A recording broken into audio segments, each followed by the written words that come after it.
or grip and just being like, hey, yo, we're going to take like 30 minutes and work on riding the bike. All right. Did you like season 5? Let's just start. No, No, I didn't. no. Didn't like it. I was still seeing some critics out there. So the critic reviews, they're still sitting like at a solid 80%. But then I saw the audience reviews, tanked. Everyone hates it. Absolute ass. The amount of critics that I give now is like, ever since I learned that deep dive about like the Oscars and how people don't actually watch it. Yeah. And they just pawn it off to like their kids or somebody else, or like paying them to like watch it and then rank it. I that's how I kind of think of these critics now. Just like, you don't trust a word they say. I don't trust them, because then it's like, now I don't know if you're the actual one sitting and watching it, or you're just paying like your 8-year-old, your 10-year-old, or, you know, like your daughter who started it 10 years ago and be like, hey, let me know how it goes. I have not watched Stranger Things since season 3. You watched it, right, Adrian? I watched part of season 2 and that's it. Part of season 2. All right. So for 2 people in this room who have not seen Stranger Things in many years, stopped early on, how do you explain how bad the final season is to us? There's 18 plot holes. Do you remember, I think it was season 2, where like Will is like, that's when like Samwise Gamgee is in it. Yeah. And is like being taken over by the Mind Flayer, and you have the doctor in there, Dr. Owen. Yeah. That one. Pretty relevant, you know. He's in there from season 1 all the way to season 4. Nowhere to be seen in season 5. Just never mentioned again? Never mentioned again. Even though he was like one of the head project men of that entire, like, that whole entire scientific project that Elle was a part of. Where is he? I don't know.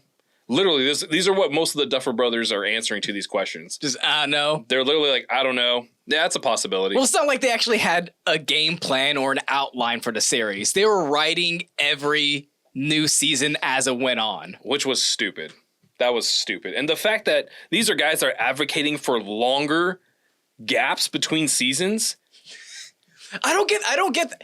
If you're working with child actors, you're on a timetable. Yes. A very short timetable. And they used what I assume would be like, hey, we don't care if they're growing up, so this gives us more time to write out the story. Okay.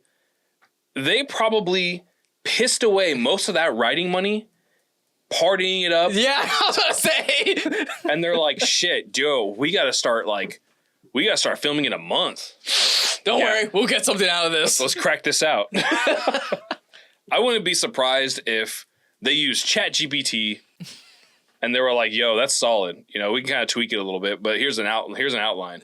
Like, if the Harry Potter franchise, those movies can get it out with, like, what was that, 9-10 years? Yeah. For 8 to 9 movies? Yeah.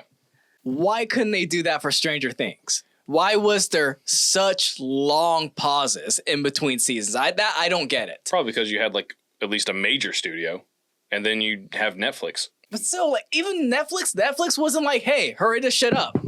No, Netflix is just Netflix. They're just Netflixing it. Make sure you get that lighting just right.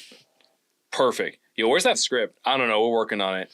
We're on a time crunch. I don't know. Just have her, like, wave her arms. And then the biggest thing I heard people complaining about was the whole Will being gay. Okay. You said something about it before, yes. And that's when they first revealed it, and he kind of opened up his powers. Yes, that was his awakening moment.